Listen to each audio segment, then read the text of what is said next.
the wiki is nice, but the wiki is not nearly enough to for people to get a quick sense of how they can actually start using OpenWRT. So we've already set up some infrastructure there to be able to quickly write new documentation. Now we just need the people to be able to focus on it and to create some structure to it. And another goal that we have is to extend the scope of the project more beyond wireless routers. With OpenWRT, that was already somewhat the case, but the primary focus was always on wireless routers. And we also had the issue like with the name OpenWRT, it was already hard enough to get people to understand that OpenWRT is not just for the WRT54G, but for lots of other devices as well. But then also convincing them that this is not just for routers, but for something else that's going to be news to many people as well. And with the lead project, we're kind of we already have in the name the extended scope. We want to have an embedded development environment. So LEAD actually stands for Linux Embedded Development Environment. I forgot to mention that.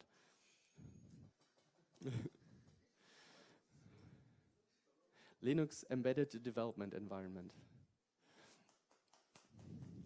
So let me get to the point of how you all could help us in our effort, assuming you're all on board with this. The first thing that you can easily do is you could start using it. There's not a big step for you if you've used OpenWRT. You can just clone the Git of LEAD, and we also have some snapshot builds, and you can start using it. You can try it. You will find that at the moment there are not that many big differences compared to OpenWRT trunk, but of course, since we've diverged, this will change over time. And another important thing that would really help us, since we just launched and many people don't know about our project yet, is to endorse us as a user community, like as the various Freifunk communities or wherever you're coming from. You could write something like a press release or something that you intend to use LEAD, or that you like our project, and then we can link to that from the main page. We have a separate section for endorsements there. And one other important aspect that you could really help us with is look into it and start writing documentation. We now have some basic structure for it, and we could really use some help with getting that going. And you could also provide servers for mirroring and for BuildBot. With the OpenWRT project, we for a long time tried to get more BuildBot instances up and running, but we always had the bottleneck of one guy being responsible for the BuildBots and not being very responsive, and we had many offers that we simply couldn't take because the guy responsible for it couldn't handle adding more. I don't know. And we also have public access to grab all the downloads via rsync, so we want to set up regularly sync mirrors too, which we also previously were unable to get done properly. So here's just a quick page on where you can find the project and how you can contact us. And I'm hoping that after this short talk, you will have lots of interesting questions for us, and we can start discussing this.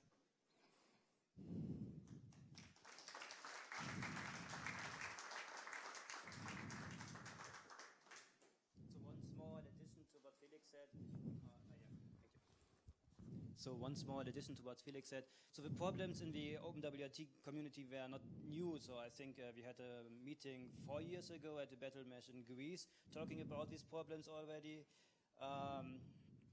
And yeah, we haven't really found a solution. So, but it's not one person who is responsible for causing problems.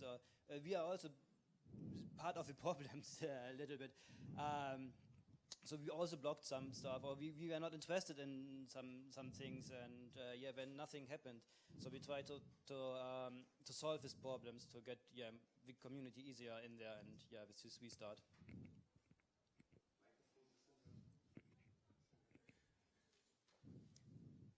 Yeah, any questions? Yes.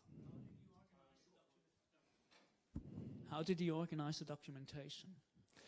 We have a repository with a set of ASCII doc files that are really easy to write that we will probably put up on GitHub as well, so people can use some nice web editor things to create pull requests. And from that, it's automatically updated on the site. So the ASCII doc generates HTML pages that you can easily view.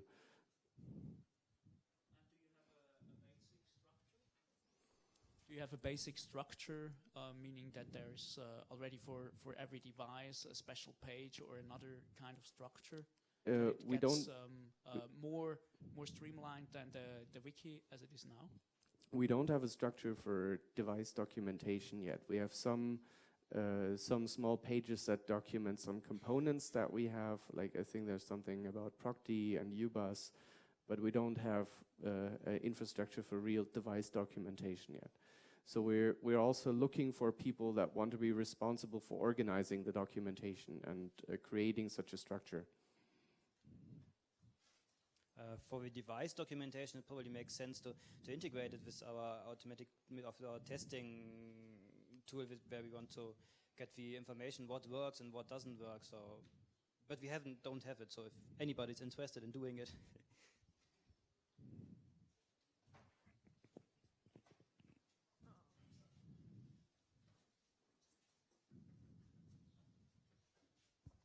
Felix, there's a project which is abandoned a bit. This is OpenWRT. What do you think will happen to this? This is something that we're still working on figuring out. So we've announced our project. We've pissed off some old OpenWRT developers, and there's some ongoing discussion there on how to resolve the differences. So what I heard so far was a statement that we agree with what you're doing, but we don't agree with your methods, which I can totally understand, but this is the situation that we have now, and we're now moving forward with the discussion. It seems to me that there's, at least there's some sense that we could work this out, and we could unify the projects later again under a common name, whether it be lead or back to OpenWRT again. I'm not particularly attached to either option, as long as we can get the community behind one thing. If we don't unify, I don't expect lots of progress on the old project anymore, because we've gotten all the active people.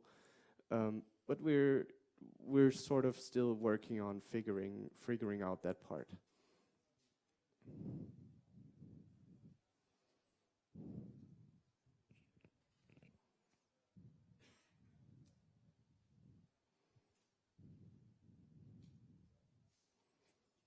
Any further questions?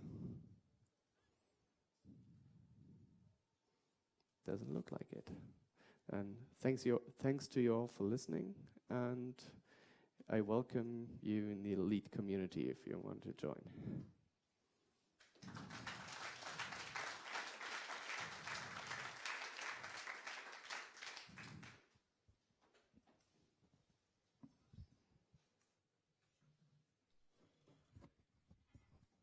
Okay, vielen Dank für euren Vortrag.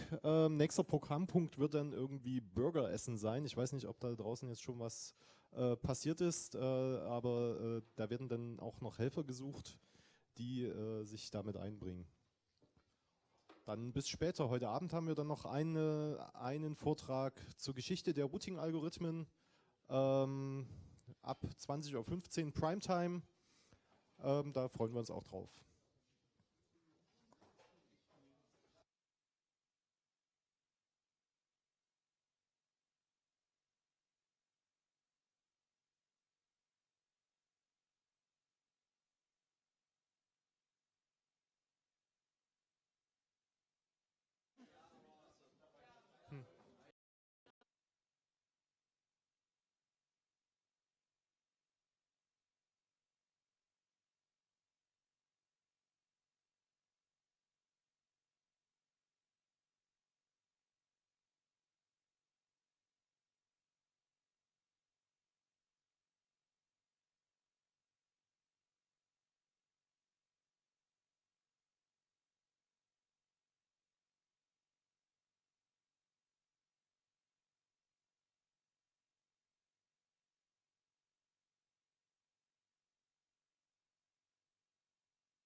863,1 Megahertz. Wenn ich das richtig sehe auf diesem Winz-Display.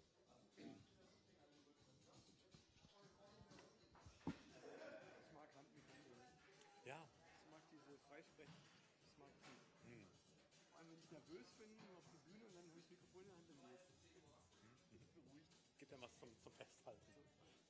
Ja, jetzt habe ich in der Hand.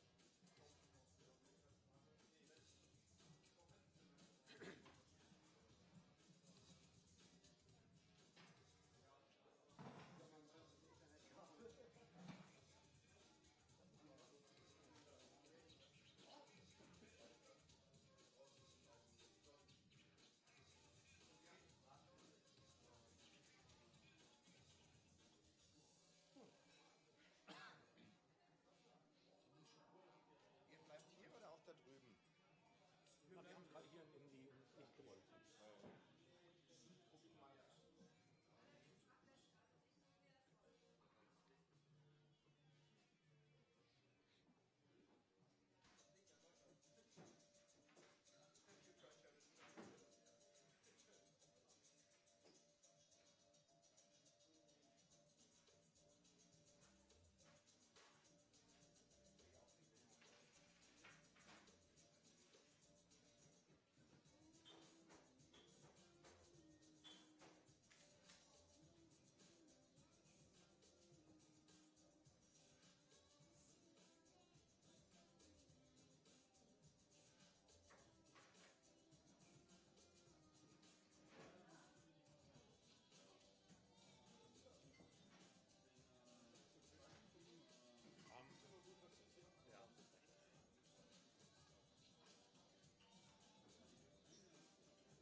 zeigen, das ist cool.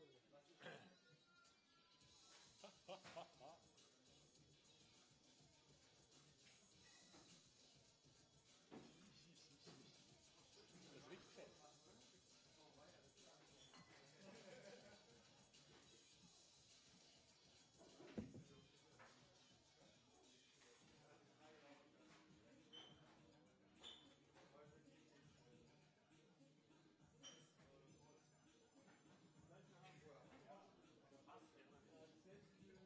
Ja, das revolutioniert.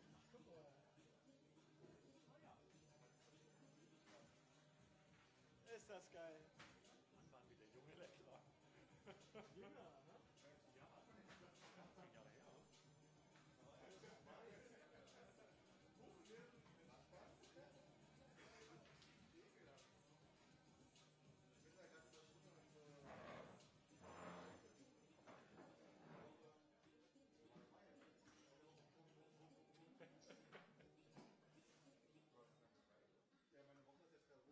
Haben wir auch schon digital fotografiert.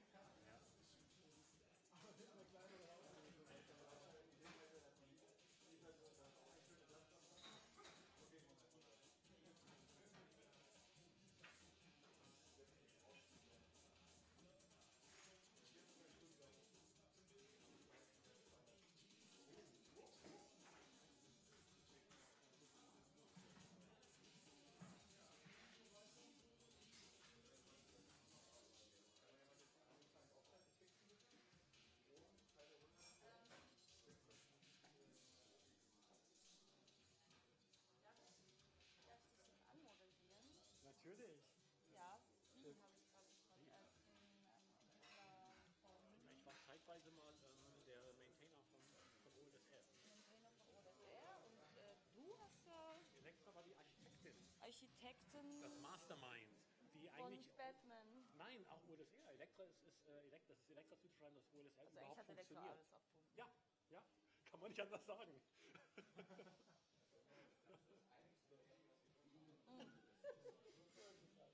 Okay, und genau, und ihr sprecht über die Geschichte, Historia, so? Ich kündige das noch einmal kurz raus und dann komme ich gleich wieder ein. Genau, Opa erzählt aus dem Krieg.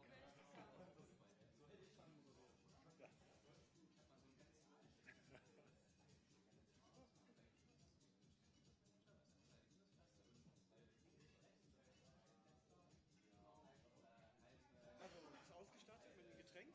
Ja, Super.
alles. Thomas.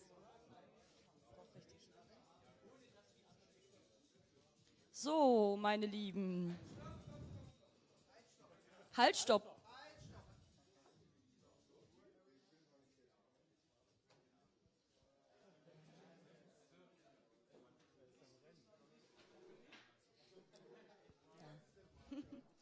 So, es ist mir eine besondere Freude, jetzt die folgenden beiden anzusagen. Das ist einmal der Thomas, der lange Zeit OLSR maintained hat und Elektra, die, wie ich gerade auch erst selbst erfahren habe, nicht nur Batman, das Mastermind hinter Batman ist, sondern auch das Mastermind hinter OLSR war. Also Elektra hat im Grunde genommen alles erfunden. So.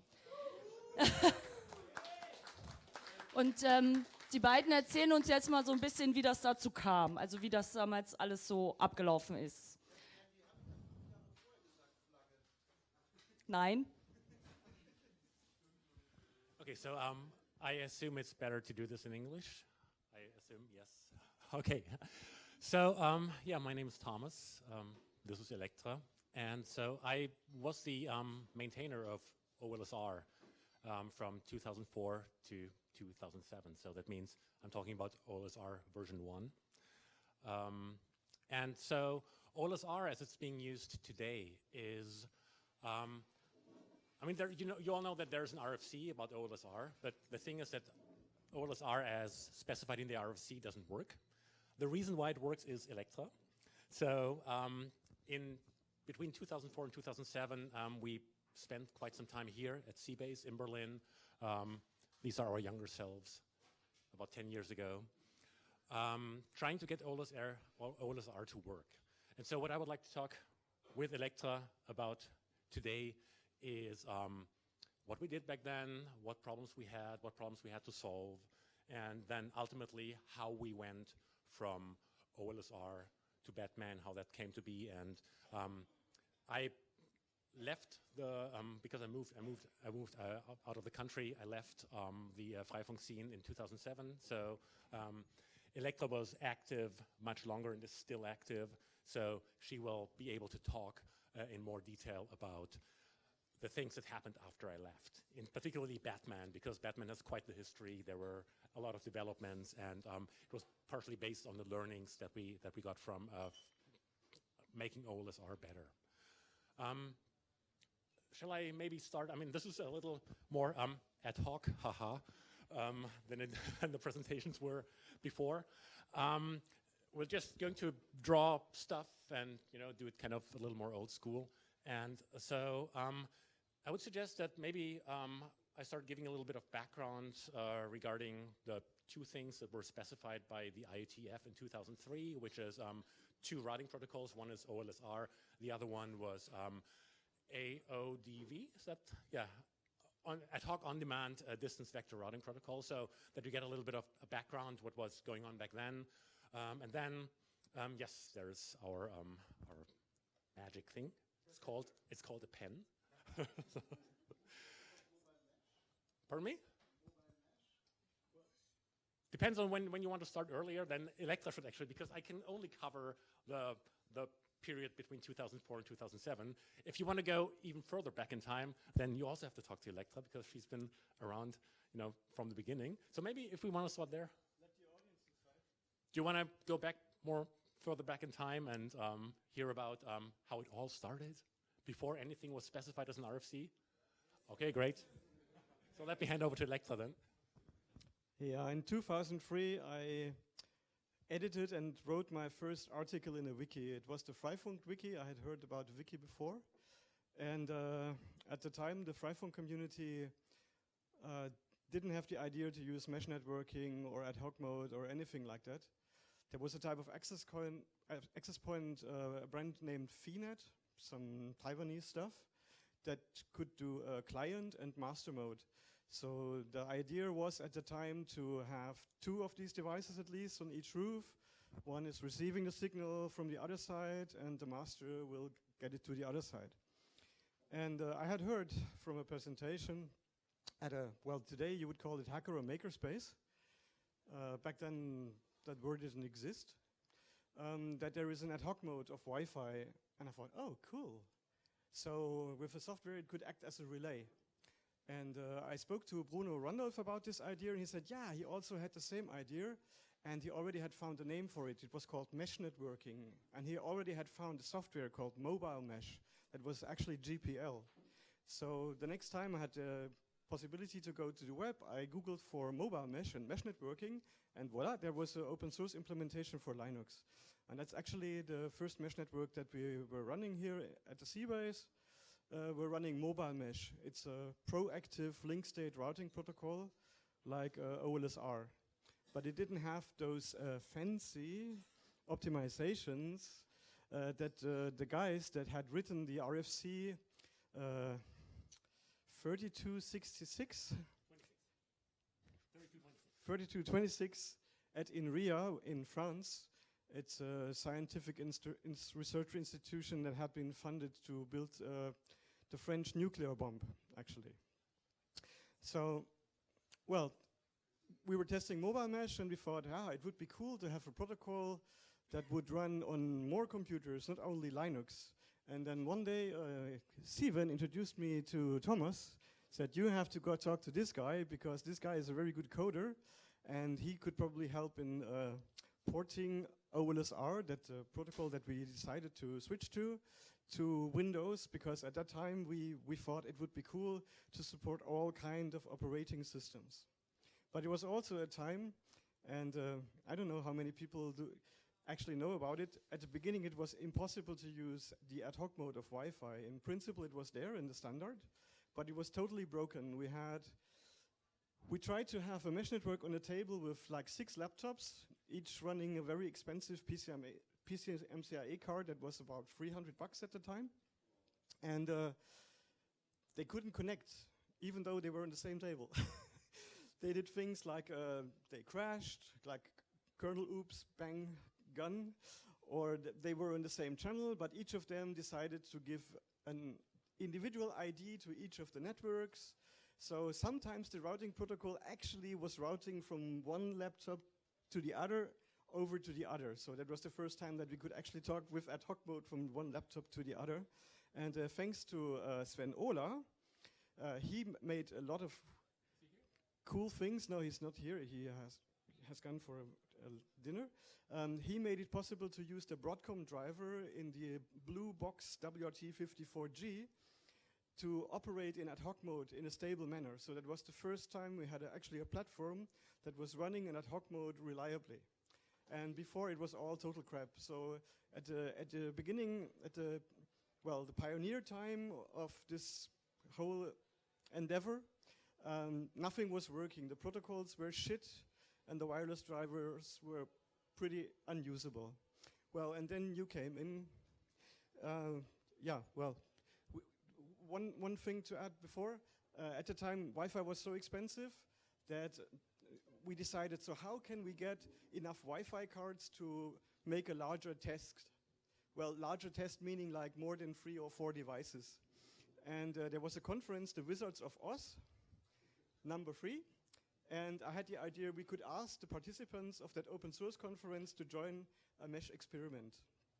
And a company had donated us wireless routers that promised to do ad hoc mode and mesh networking, the so-called mesh cube. And so we tried it the first time. So we had about 22 to 25 devices. So we could test OLSR, the shiny new protocol that had been invented by some French engineers and also implemented by the US Navy and by a student from Uppsala University, Andreas Tönnissen in Sweden, that had made the Linux port of that software. Yes, and we invited him to come to the Wizards of Oz conference to see his protocol in action. And it was a disaster. It was a complete and utter disaster. We had actually ad hoc mode working quite okay, but OLSR was building routing tables like, oh, there's the first route, cool. There's a second one, oh, now we got 2. When are the next 25 showing up? And 5 routes, and then 0 routes. Huh? How can that be? Slowly building up again. Oh, we have 13 routes. How cool is that? 0. And so I had to look into this, and I started to reading the very long configuration file. It was like several hundred lines. And it had all these fancy options, multi-point relay, topology, message redundancy, TC, and whatever. And I thought, okay, they're trying to optimize something to scale that doesn't even work for a handful of nodes. So something is wrong here.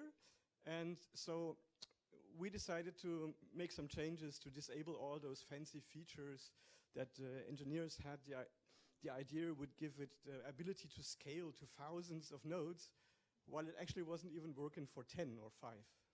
So now, please, this was a long talk. Sorry for that. No, I think it sets the stage very well for the work that we then did in the following years. But maybe let me step back for a moment and go back to the 2 protocols that were standardized, because they were picked because they have very different qualities.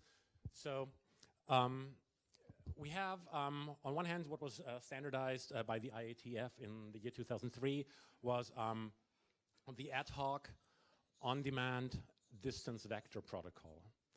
And then the other protocol that was standardized is OLSR. So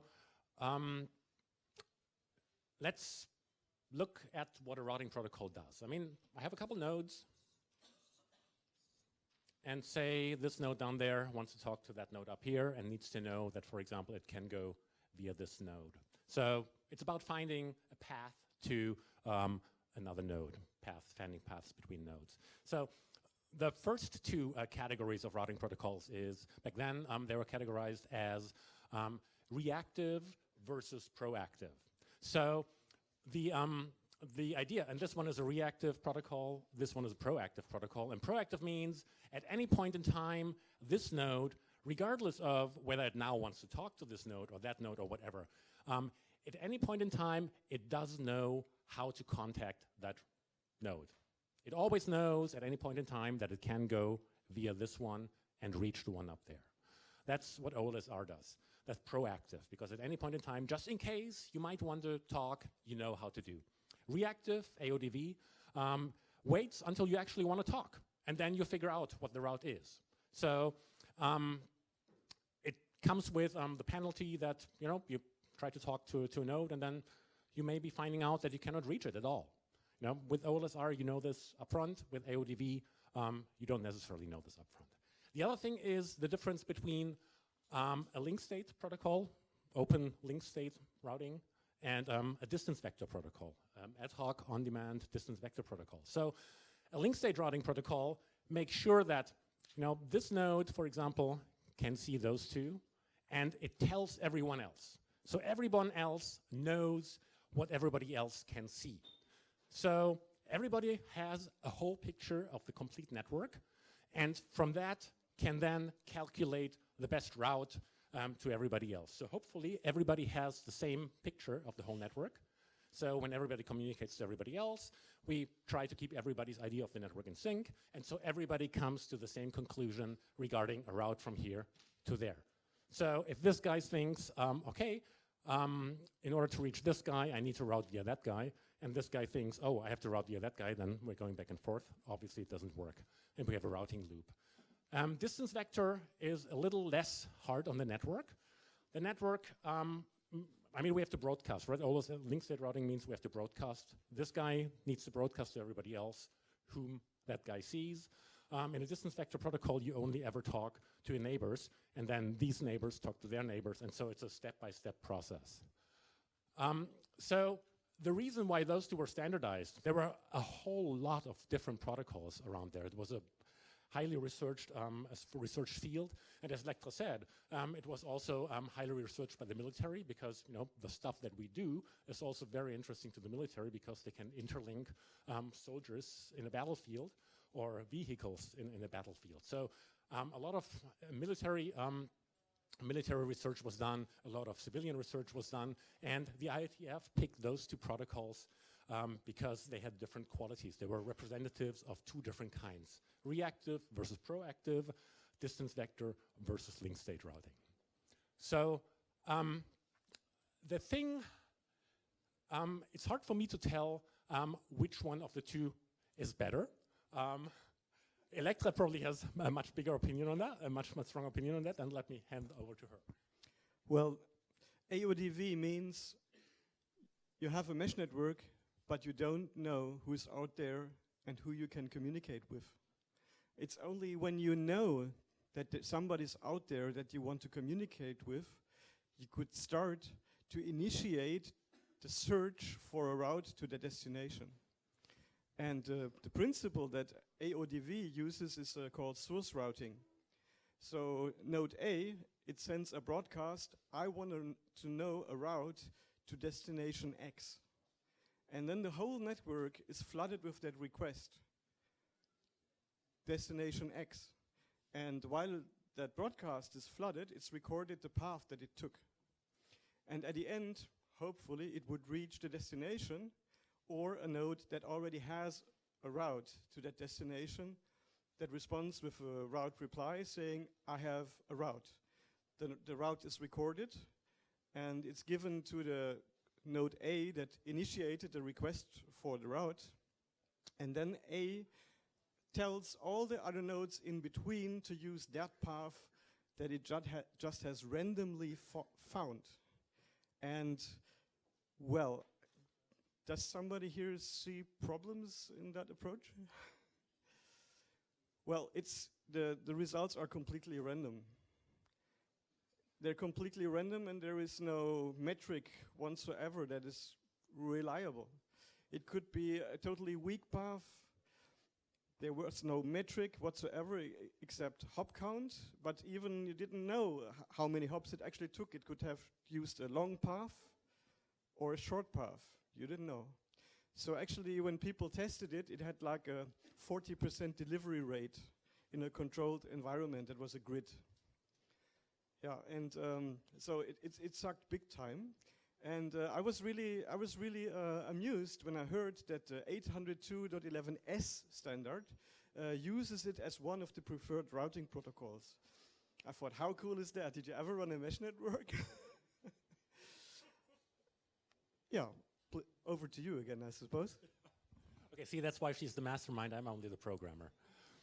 So, in any case, we settled on OLSR. One of the reasons is also not just the algorithm, but also availability, right? If you have an implementation that is, code is law, as somebody once said. So if you have an implementation that you can work with, then hey, we use it and we build on it. And so let me briefly talk about how OLSR as specified by the RFC works, and then we can see why it didn't work for us, because the things that they optimized for were not really the problems that we had. So OLSR has, let's focus on that node down here. So OLSR distinguishes between one-hop neighbors, neighbors that this guy can see directly, and then two-hop neighbors, neighbors of our neighbors. And the thing here is the O in OLSR, the optimization, the optimized link state routing, comes from the fact that it tries to be smart. Smart about flooding the whole network when it turns out that it's too smart for its own good. But the overall idea is that, okay, when you broadcast something, you send it here, all these three guys see what you broadcast, and they rebroadcast. And so maybe this guy is seen by those two guys, and this guy's broadcast is also seen by two guys, so this one sees the broadcast twice. And this is where they saw potential to optimize. So not everybody among my one-hop neighbors would rebroadcast what I broadcast, but they would elect something called MPRs, multi-point relays. So only a subset of the nodes would participate in the broadcast, other nodes wouldn't. And what they were trying to accomplish with that is to reduce traffic, because you don't want your network, your routing protocol traffic to drown out everything else. You know, you still need bandwidth for actually using the network. So, and broadcasts are a pretty good way to actually cause a lot of traffic. So they tried to optimize that in the RFC, but the problem that we had is not that there were too many nodes that would actually, you know, cause other nodes to see broadcasts multiple times. It was that the network wasn't reliable enough. So all these optimizations that were actually assuming a very dense network were completely useless to us because our network was not that dense. And so that was one of the things that we turned off almost immediately, just to get more reliable connectivity and more reliable broadcasts. The other thing that that they did was, so how do you judge which path you take from down here to up here? Do you try to go the direct route? Do you maybe try to go a different route? So which route do you take? Which way do you take? And so in OLSR, the biggest problem that they had was that each and every hop was considered equal. So if that is a good connection and that is a bad connection, they still just counted as a connection. They were considered as being the same in terms of the routing metric. So what you do with the routing metric is you try to minimize the overall metric along the whole path. So if this hop counts 1, this hop counts 1, and this hop counts 1, the route from down here via this and via this to up here counts 3. A route from here to here to here to here to here would count 1, 2, 3, 4. And so what OLSR would do by default is to minimize the number of hops, because it would just minimize the sum of all the metrics. Metric for each one would be 1, so it would minimize the number of hops.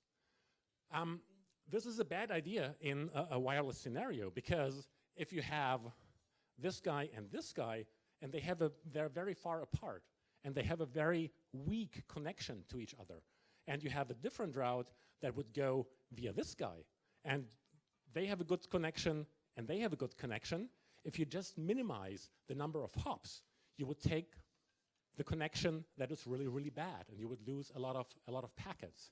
So what OLSR does by default is it does not take into account the quality of the link. And so what it happens to do is it favors long-distance bad links over high-quality short links, just because, you know, it thinks, oh, 2 high-quality links are worse than one bad quality link. And so this was actually the first thing that we changed in OLSR, and this is the first deviation from the RFC. And that was Electra's idea. She, I think, was inspired by the RoofNet, MIT RoofNet.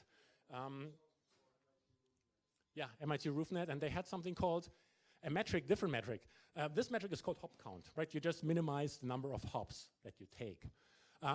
What Electra proposed was something called ETX, the expected transmission count. So the idea was you want to minimize the number of times the packet is transmitted. So in a perfect world, it gets transmitted once here, and once here. Or let's go back to that example. It gets transmitted via this route once, and via this route, it gets transmitted twice. However, when you know that this link is bad, and only 1/3 of the packets make it through here, and you have a loss of 2/3, then suddenly the expected transmission count here becomes 3, because you have to send the packet 3 times on average until the other guy sees it. Whereas here, if these are 100% reliable links, you only have to send twice. And suddenly, when you look at it this way, this route becomes better than the direct route that is pretty lossy. And the expected transmission count is just 1 divided by the probability that the packet makes it through. So it's that is 1 minus the packet loss rate. So this was actually the first big change, and what this made necessary is that whereas in this scenario it's actually pretty easy to find the shortest path, because you can use a very simple algorithm when everything counts the same. You would just, from that node, see, okay, what are my 1-hop neighbors? Then I know that this is the shortest route to those guys. Then I figure out, okay, which guys can I reach via 2 hops? And it's then these guys up here. And so I know, okay, this is the minimum, that's the best route to do those guys, because I couldn't see them, I couldn't reach them via one hops, so 2 hops must be the best for that. So in that way, it's a very simple algorithm to actually establish paths to all the nodes and then build the routing table accordingly. Once you start having different weights, as these are also called, for these different paths, different ETX values, you cannot be that simplistic anymore. What you then want in order to find the shortest path from down here to up there is Dijkstra's algorithm. So those of you who program probably have heard of it. It's just an algorithm to find the shortest path in such a graph, given differently weighed edges or connections between the individual nodes. So we implemented that, and suddenly it was, 100% difference. Suddenly OLSR actually was usable, and it suddenly,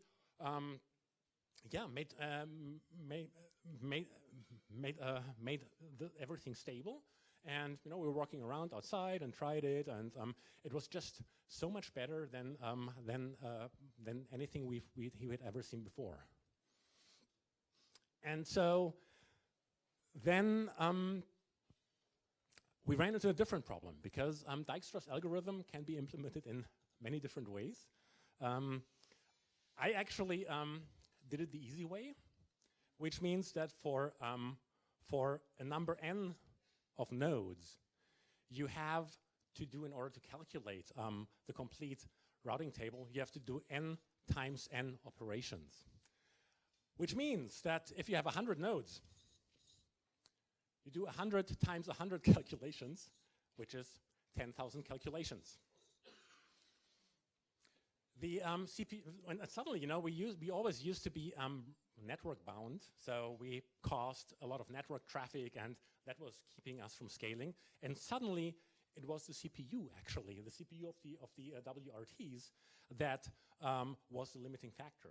A smarter implementation of Dijkstra's algorithm would have done the same thing in logarithm of n times n, which is, that's a logarithm to base 2. So for 100, this is approximately 7. 7 times 100 equals 700. So that's 700 instead of 10,000. And this was in 2007. And that's when I left the project. So because I moved to the US.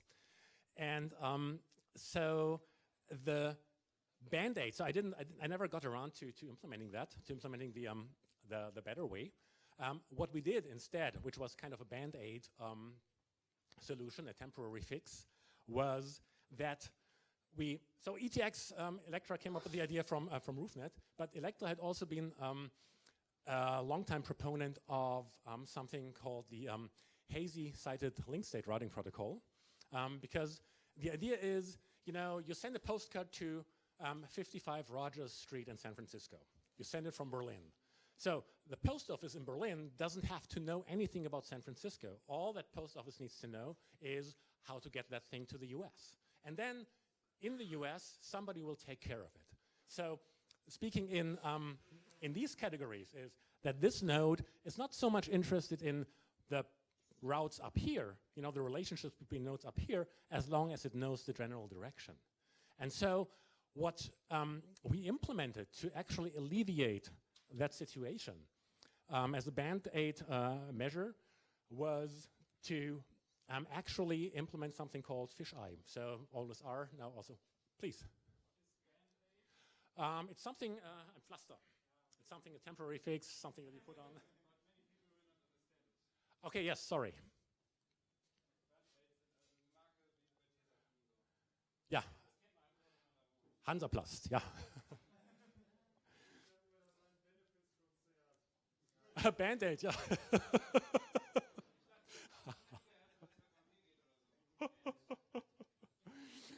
Okay, so this is just a temporary measure. What we did is the fisheye. That's where the fisheye option comes from that OLSR has. And fisheye means normally what OLSR does, all the TC messages, the topology control messages with which this node tells the world the neighbors that it sees. We said, okay, it doesn't have to flood the whole network with every message. What we said, okay, maybe for some, we can sometimes flood just the immediate neighborhood and sometimes flood the whole thing. So what we did is, okay, the topology control messages have they have a time to live. And so with the time to live, you can control how far the topology control message travels. And so what you can do is, what we did is, we just said, okay, the first message takes 2 hops. The next one takes 8 hops, has a TTL of 8 hops. The next one has again 2 hops. The next one has 16 hops, then again 2 hops, and then 255 hops, which is the maximum. So every other topology control message would only travel for 2 hops. So those guys in the immediate neighborhood would be updated more often than all the other guys. And then every 1 in 8 times we would go 8 hops, 1 in 8 times we would go 16 hops, and 1 in 8 times we would go and flood the whole network. So this was our way to actually reduce the CPU load, because what this did was whenever topology changed, the Dijkstra algorithm would run to actually calculate the new view of the network, the new routes. And so every time we fired those 10,000 calculations, and so by making this guy up there, seeing that guy down here's topology control messages less frequently, this guy would run Dijkstra less often, and thus, go down. The CPU load would be reduced there. So band-aid measure was introduced in OLSR 0.4.10. ETX was in 0.4.8, and yeah, those pictures were actually taken from the celebration when we had OLSR 0.4.8 architected. Not so sure. I think we did that celebration after you had implemented ETX. Oh, okay. Yeah, we had got rid of the hysteresis and replaced it with ETX. You didn't mention the hysteresis. Oh, Actually, yes, please. the complete fuck up that we had at the beginning was the combination of smart ideas, like yeah, 3 smart ideas made a complete fuck up, and well, actually none of those ideas was actually smart. So they thought, okay, it might be too bad to just do minimum hop count, so we do something like hysteresis. If my neighbor doesn't respond to n amount of packages, so if I have 70% packet loss, I disregard that node. And if I have less than 30% packet loss, I regard that node again. And at the same time, it had this topology control idea of the multi-point relays. And in order to minimize the number of nodes that it needs to flood all the messages, it was looking for nodes in the distance. Because the more far away my multi-point relay is, the more nodes I can cover with my topology messages. So it was picking nodes that had a very unreliable connection, that were missing most of the packages. And the next time it did, okay, so I have a multi-point relay which is broadcasting my topology messages, but it just failed my hysteresis test. So I have now two problems. I have no multi-point relay, and I have to kick it out. So as soon as it would get better, I would take it in, and then I would kick it out. And every time it kicked out the multi-point relays, due to the hysteresis algorithm, it was there without a multi-point relay to flood updates. So all in all, it was a complete mess. And so it was absolutely clear that we had to get rid of hysteresis. We disabled it. We made the multi-point relaying completely redundant. We took a very high value, so it would basically take all the neighbors. So we would fix that problem of disregarding and regarding our multi-point relays on and off. And I told you at the time, since we have now a metric that does actually take the quality of the links into account, this will give a big boost to the protocol. And we wrote a press release. It went to Golem. And maybe Heise also picked it up, and Media also liked it. And so then we opened that barrel of beer, and then we found that the problem was that we had the limitation of scalability, and you mentioned it, recalculating the whole Dijkstra table from the beginning. Well, the problem is that every time you get a new message from one of the nodes in the network, you have to recalculate the entire table. So that was the implementation that we had at the time. So hence we came to the fisheye. And it also means if you have a network with 100 devices, as soon as one of them sends a new message to the world, it would trigger 99 responses. So if you set the update interval to 1 second, every 10 milliseconds, a new node on average would initiate a new flood of broadcasts. Well, the messages are aggregated, at least that optimization they had. Well, but of course, this is way too much detail, I'm sorry. No? Well. Yeah, oh, I had forgotten about press release. Yeah, that was really quite a big thing. Yeah, it was really great. So in any case, so I think the two things that really made OLSR viable back then was the ETX, different metric, and then the fisheye algorithm, where far away nodes would receive fewer updates than nodes in the immediate neighborhood. So that was around, and then, like I said, the fisheye thing was 0 to 4 to 10, which is, I think it was my last release before leaving Berlin. And so then a while later, the people in Vienna took over. The Funkfeuer people, I think that's what they're called. And so a Juniper engineer, Hannes Gretler, he was pretty active. So Juniper, the router company. So yes, exactly, the arch enemy of Cisco, exactly. So he took over. He actually implemented the Dijkstra version that would do 700 operations, where my implementation with 10,000 operations. So he extended my implementation and fixed that. And also then the other guy I remember was Bernd Petrovic, who did a lot of cleanup work for OLSR, because OLSR started out as a research project at INRIA. Then Andreas Tönnersen from Oslo had taken over. Had taken over and had written code in a different style to add during his master's thesis. And I had taken over, had written code, added code in yet another style. And then it was kind of this mix of a lot of things, and it was kind of evolved because it was never originally intended to support different metrics, so it was a mess. And then people like Bernd Petrovic, they really cleaned up the code. The question, yes? The RFC, it existed. I think nobody realized that it doesn't work, and I think Elektra knows more about that.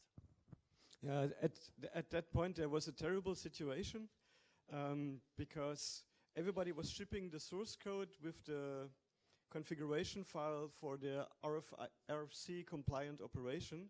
That was complete nonsense. So we had made our modifications in the configuration file to mitigate all those smart ideas, and we had added the ETX metric, but of course it was off by default. And there was one point in time, for a couple of months I think, where there was only 1 or 2 heads on this planet that knew how to configure OLSR in a correct way so that it was actually useful, while still the open source community was shipping a configuration file that didn't work. And I realized that when I visited India, when the Dharamshala mesh network, they had tried to figure it out on their own, and they had it somehow working, but it was working terribly, but still they were totally enthusiastic that they had something that worked. So I sat down and wrote the configuration file for them. And I wrote to the development team of OLSR saying, hey folks, you're still shipping RFC configuration. This is totally pointless. And then they didn't respond, so I made my own release, and shortly after they started to ship the Freifunk configuration as a default. Yeah, so that is about the story of the OLSR improvements in Berlin as far as I was involved. The Funkfeuer people took over, did a lot of extensions, but secretly Elektra and I were always dreaming of, getting rid of all the limitations, and we decided to come up with the best approach to mobile ad hoc networking, which is called Batman. So, best. I say best. Elektra says better. She's a modest person, modest woman. I thought it was the best approach. And so we one day sat down in front of her place in the sun, and we were pondering the world. And we came up with Batman, and we prototyped, I think, the first implementation that very day. And this is how this whole Batman thing started. I don't know, back then it was using UDP port 1966, which is Elektra's birth year. And so that's how we settled on that. But I think, that was about my involvement in Batman. I think when it comes to Batman, Elektra is the person you want to talk to. But I'm afraid we're boring you to death, aren't we? Really? Okay. Well, so actually, you're too humble as well. Absolutely. Well, the thing was, we sat down in the trailer park where I live, having a beer, and we were discussing the problem of transient routing loops in OLSR. Because the problem of all the link state routing approaches is that all the nodes, they try to know the condition of the entire network in order to be able to calculate the routes. This also means a massive overhead, because every time something changes in the network that is considerable, and by the time any change of the network was considered to be considerable, would cause all the nodes to flush the network with the changed topology information. And each node would calculate the whole graph again. And this is rather silly, because as I also later saw when I was working at the Council for Scientific and Industrial Research in South Africa, by default, you would expect that the link state algorithm would route symmetrically, because OLSR was not designed to route asymmetrically. But when we tested it in South Africa, we found that only about 60% of the routes were actually symmetric. OLSR would use unsymmetric routes just for the mere reason that the table of the network showing all the information about the graph and all those calculations were never really in sync. And it only worked because the next node that you give your packet to is closer to the destination that you're sending it to, so it actually has a slightly better information and more knowledge about what you're trying to do. And it gets completely nuts if you are a node that only has one neighbor that is connected to the rest of the mesh network. You're doing all those fancy calculations. You have a picture of the world, like that node can see that node, and so on and so on and so on. And it's calculating like hell, but all it does is give the package to the neighbor. So we had the idea that it would be sufficient to go a different approach. Actually, I didn't know the word back then, but somebody from the English-speaking Wikipedia community added it. It's called stigmergy. It's a principle in nature. It's also found in our brains, where a bunch of agents that have very limited resources are interacting with each other without knowing the whole world. But by following very simple algorithms and creating stimuli to their neighbors, they all act like a big intelligent system. So the idea was that we would limit the amount of data that one node needs to calculate only to how many neighbors do I have, and which of these neighbors do I need to pick in order to send data to the destination that I've learned about. So not caring about where it is, just caring which of my direct neighbors is actually the gateway, my next stop to the destination. And in order to do that, a very simple method and a very primitive method would be to flood the network with hello packages.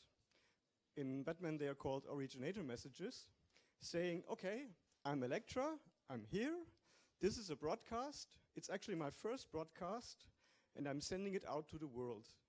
And everybody receiving that package says, I got a message from Electra. It's the first time I see that message, and I haven't seen the number of that message before, so I repeat it. And if we now use a very simple algorithm that decides, okay, I have seen this package before, and it's actually from a neighbor that I have a very bad link, I will disregard the package. Only packages containing originator messages that are meaningful for the network I forward, and the others are just silently disregarded. This has great advantages because you don't have to calculate an entire table. You only have to communicate very tiny bits of information. And so overall, this makes the protocol very scalable, and it needs less CPU resources. So less overhead, less resources. You want to illustrate the show it graphically? Okay. Do you need it? This is Electra up there.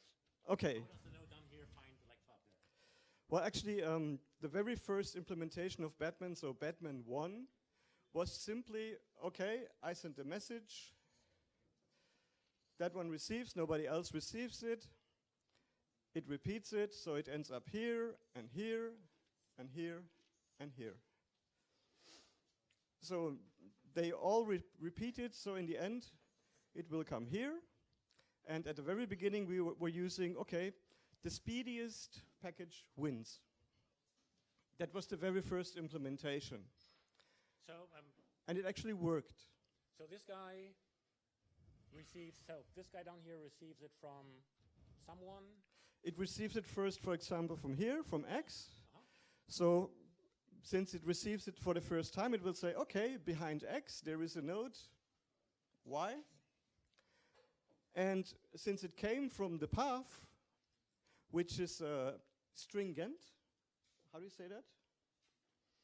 It's a consecutive path, could I say that? Because it took that path to get to me, so there is no loop in between. So it doesn't have a loop, because otherwise I wouldn't get it. Yeah. And since all the nodes don't repeat packages that I have already seen before, I know that there is a loop-free route from here over there to that destination. Yeah. That was the basic principle. In theory, no routing loops are possible if the implementation is proper. You know, in theory. But the problems were, it was possible to fix those problems. So basically, the algorithm is loop-free, and it has less computational overhead. So we found that's pretty cool. And to be honest, a few days afterwards, I had a realization, and it came to me that if the algorithm is as cool as it will end up in Skynet. in the military equipment sooner or later to control minds, to kill people. And it was a moment that made me really sad. But a friend of mine told me, okay, if you invent a knife and your neighbor to slice bread and somebody else uses it to stab his neighbor, that's not your responsibility. So I said, yeah, okay. That's how it is. We have no possibility to control it. Yeah, actually, and do you have questions? Do you want to hear more about it? Oh yes, and it ended up in military equipment, of course.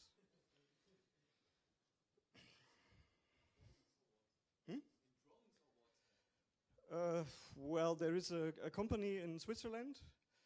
Actually, a developer from that company is supporting the Batman Advanced team.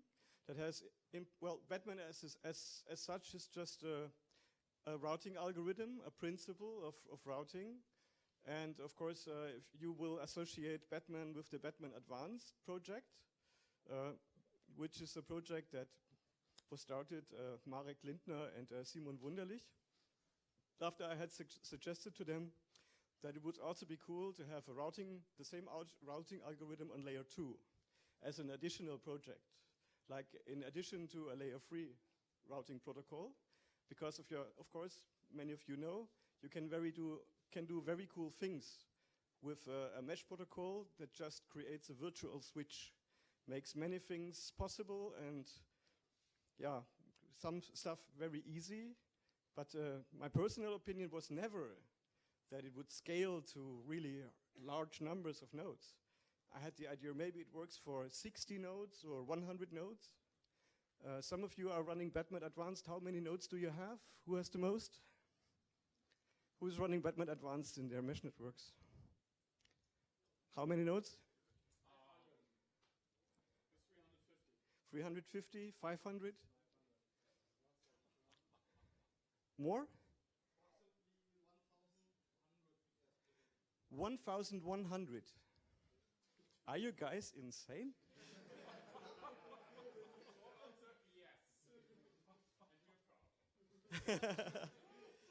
Well, you see, I can totally understand it, because at the time when I started to read about mesh networking protocols, nobody had anything that was really working, but everybody said in their academic papers that it would scale. It would scale to thousands of nodes. All those papers started with the claim that it would scale to I don't know what. And at the time when we modified OLSR so that it was actually working, there was the question, okay, but it wouldn't scale. If we make all those messages redundant, it wouldn't scale. I said, yeah, fine. But let's reach to the point where it doesn't scale, and then we will see what we do next.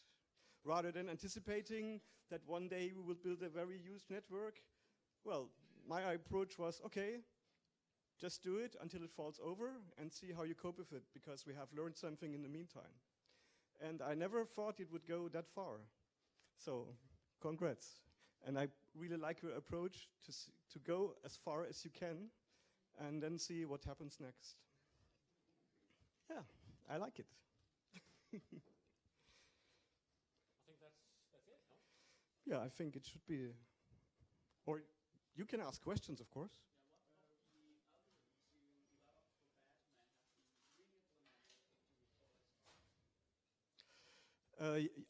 Yes, there's a very important point. Oh, and this is terrible. I really hate to say that. When we were using Freifunk here in Berlin, only thanks to the so-called WLAN-Störerhaftung, we have now the situation that our traffic goes through our servers, but we only do that for legal reasons today. So we were usually using DSL lines with NAT. So every time OLSR would decide to switch the gateway, your stateful connection would break down. So one of the features that was high on the agenda of Batman Daemon, the layer 3 implementation first, was that we could select the gateway. from the client and have certain algorithms to decide which gateway we use, like use the shortest path to my gateway, or use the best connection, the best total metric to my gateway, or use the best compromise from availability, like the metric to the destination, and the up and downlink capacity that it offers. And to be able to select a gateway, so to say, I want this gateway, period. And if that gateway fails, switch back to another one, according to one of those algorithms that automatically chooses the gateway. And it actually has never been completely implemented in OLSR today. I had email contact with Ferry, who is responsible for the plugin in OLSR, at least in OLSR 1. I think it's not available for OLSR 2 so far. And there is an algorithm to decide that the daemon decides, oh, that's the best compromise, but there's no option to select the gateway, which is terrible because sometimes the gateway doesn't work properly, and still with OLSR, even though there's this plugin, I cannot select the gateway, which is terrible if I, for example, try to do radio streaming and the gateway has a hiccup every 2 minutes, so my stream interrupts all the time. With Batman, it would have been entirely possible, but yeah. I never was able to motivate the Berlin Freifunk crowd to switch from OLSR to Batman Daemon, because they said, yeah, it's too young, and we already are running in productive mode, and we have all those plugins, and we have all those nice features, and it's nicely integrated into the firmware, and never change the running system. So what happened with the loop-free Batman protocol on the first wireless battle of the mesh? And what are the results? Compared the Babel protocol, the OSR, and the Batman protocol. Is this a microphone? Yeah, yes. So then we had the wireless battle of the mesh, and we compared what's about routing loops and how do the mesh routing daemons perform, which is a few years after this story, and so what are the results for the loop freeness of Batman in this comparison, which has been proposed for years, even in your book. Oh, you're really harsh. And Linus, is Batman looping? It doesn't.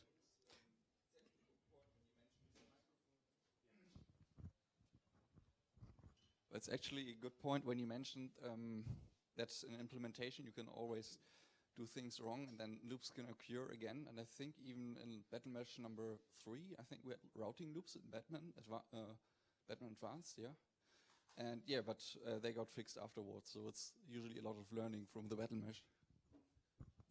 We were working on tweaking the metrics and the algorithm when a node actually how a node actually decides to forward a package. And there was a bug in the implementation. It was not a bug in the implementation itself, but it was a bug in the algorithm that could sometimes result in the case that a traffic had passed on the other way and came from behind the node that was forwarding it to the destination, and it was erroneously assuming that it was a new package that it had to forward that had to make the routing decision differently. But that bug has been fixed. So that's not a problem of the algorithm. That was a problem of the algorithm that was deciding which packages to forward. So it's not a problem of the protocol itself. It's just once.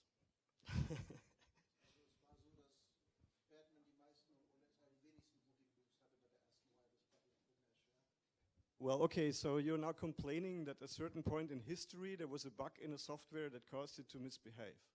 So where's your point? Well, the point is that you have been calling Batman a routing loop-free routing daemon for years, and now we're looking back in history, and you're even now not able to admit that it was false, and in the direct conversation in this time, OLSR was a protocol with less routing groups, and the Batman protocol was the one with the most, which is okay, because it was in the past and it's fixed up now, but even now it's a problem to speak open about this part of the past. Oh, well, excuse me, I consider that a conspiracy theory, but if you like to have conspiracy theories, then go for it. I have been accused of many things. Oh, there was even a flame war about me after giving a speech at the CCC camp in 2006, maybe, together with Marek, where I said, okay, I've given up my interest in OLSR because we will never be able to fix the problem of transient routing loops because we can never entirely synchronize the tables. So there will be transient routing loops forever, only occurring sometimes, but nevertheless, it's an inherent problem in the algorithm, while Batman doesn't have it. And you seem to insist on pointing out that there has been a bug in the algorithm at that time about a very specific mechanism inside the algorithm that is not specific to the algorithm as such. But hey, please, I don't mind. Actually, I think I used the phrase Batman doesn't care in that presentation. And I noticed that Julius Kopolczak, the inventor of Babel, he also used the term Babel doesn't care in his last speech on the Battle Mesh last year. So I think I can finish here, or you want more questions? Also, an active developer that is much, I'm not active at the moment anymore. It's Linus that is working very dedicated. Yes, I think he knows it much better because I have to pull it out from my memories, and your memories are absolutely fresh.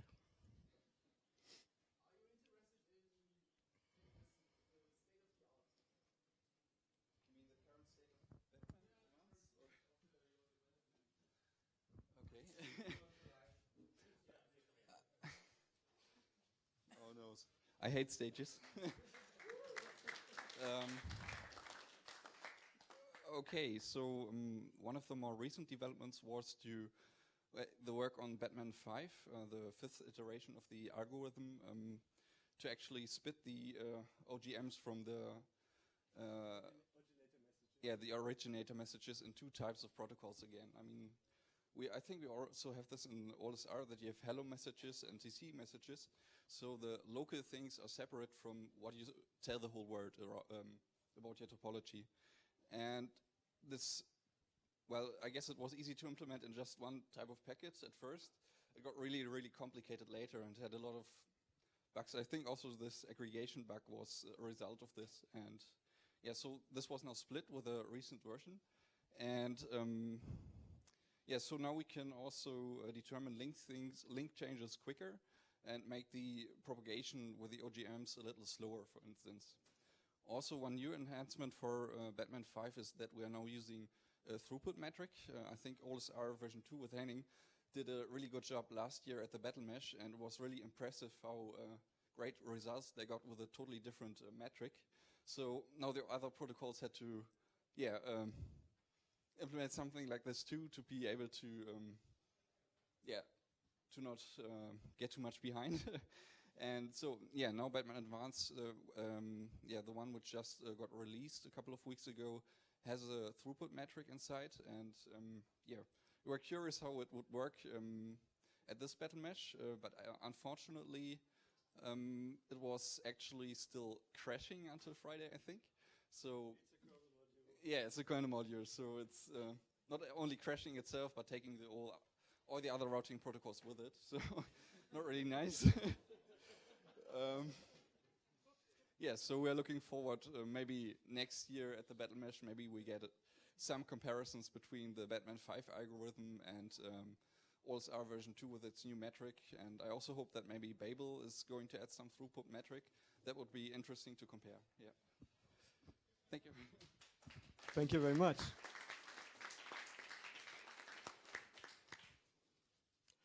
Yeah, I think. Anybody else? Oh, please.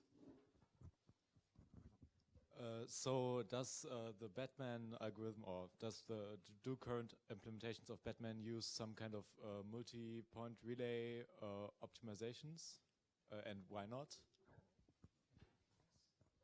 It's a different protocol approach It doesn't need that. Yeah. It simply receives packages and decides whether to forward or not. But the idea of multi-point relays, it introduces a new information that the routing algorithm depends on. And there is a quote by Antoine Saint-Exupéry that goes like, all engineering goes the way from the primitive to the complicated to the simple. And of course the goal is to achieve the simple. The very first implementation of Batman was very primitive, but it showed that the principle is actually working. Yeah, I don't know. Maybe Batman Advance is now the complicated. Because, well, the approach of working on layer 2 has many, many implications. I think Linus can say a lot about it, and it would be interesting to hear, I suppose. But yeah, it's your time. And we're taking lots of your time right now. Well, so I say thank you very much for your interest and your questions.